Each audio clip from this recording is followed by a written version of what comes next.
Traffic के खिलाफ।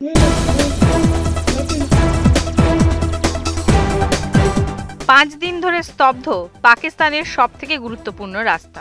কেন? কারণ বিক্ষোভে বসেছেন স্থানীয়রা।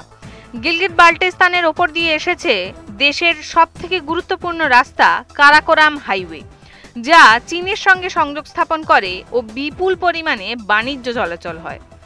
এই গিলগিট বাল্টিস্তান এলাকা জুড়ে নেই একেবারে প্রাথমিক নিত্য প্রয়োজনীয় জিনিসও, নেই ইলেকট্রিসিটি, পরিশ্রুত জল, এমনকি নেই যথেষ্ট পরিমাণে কর্মসংস্থানও। এই পাহাড়ি এলাকায় শীত হয় প্রবল, শীতকালে প্রবল ঠান্ডায় ও দুর্গম এলাকায় জীবন হয়ে ওঠে বেশ কঠিন। তার মধ্যে গত বেশ কয়েকদিন যাবৎ টানা নেই ইলেকট্রিসিটি, যার ফলে এই গিলগিট বাল্টিস্তানের সাধারণ মানুষের জীবন হয়ে উঠেছে আরও দুর্বিষহ। গিলগিট বাল্টিস্তানের হুনজা প্রদেশের মানুষ গত 5 দিন যাবৎ রাস্তা আটকে বিক্ষোভ দেখাচ্ছেন। তাদের দাবি না মেটা পর্যন্ত সেখান থেকে তাঁরা নড়বেন না বলে জানিয়ে দিয়েছেন। হুনজার মানুষের অভিযোগ, শীতকালে টানা প্রায় 23 ঘন্টাও হয়েছে লোডশেডিং। এই প্রবল শীতে পথে নেমেছেন পুরুষ নারী নির্বিশেষে সকলে।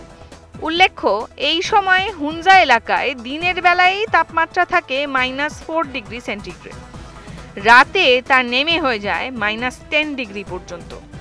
কিন্তু এই বিক্ষোভে বিপুল পরিমাণে মহিলাদের অংশ নিতে দেখা যাচ্ছে এই শীতকাল হওয়া সত্ত্বেও। শুধু অংশ না, তারা এগিয়েও আসছেন এই বিক্ষোভের প্রথম সারিতে। স্থানীয় প্রশাসনের তরফ থেকে বিক্ষোভকারীদের সঙ্গে কথা বলে একটি মীমাংসা করার চেষ্টা হলেও তা ধোপে টেকেনি। তারা বারবার বোঝানোর চেষ্টা করেন এই কারাকোরাম হাইওয়ে বন্ধ করে রাখলে পাকিস্তানের বাণিজ্যে বিপুল ক্ষতি হবে। সীমান্তে আটকে থাকা অসংখ্য ট্রাক তার উদাহরণ। এমনকি ক্ষোভ প্রকাশ করেছেন সেই আটকে থাকা ট্রাক চালকেরাও। কতদিন ধরে এই বিক্ষোভ চলবে তা নিয়ে সংশয় প্রকাশ করছে পাকিস্তান সরকার। এরকম আরও নানান দেশ বিদেশের খবর জানতে চোখ রাখুন নিউজ 18 বাংলার ডিজিটালে।